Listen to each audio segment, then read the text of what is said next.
today we'll talk about how can you enable this sign or know how you can do that on your Getcontact app. So you just follow this ways, then it's going to work with you. So all you have to do, you just go down here, click here on money down here. When you just click here on money, so then it's going to take you to this list. It's going to show for you like this here. So then you click here on settings here, just click on it here.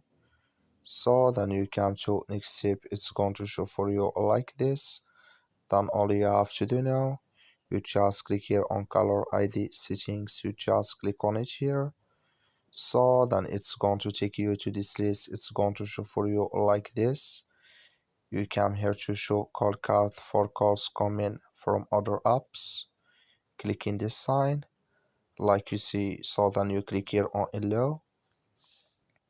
So then it's going to take you to this list here. Then you enable here get contact. Just click in this sign, you click on allow again, then here it's going to enable with you when you click on it.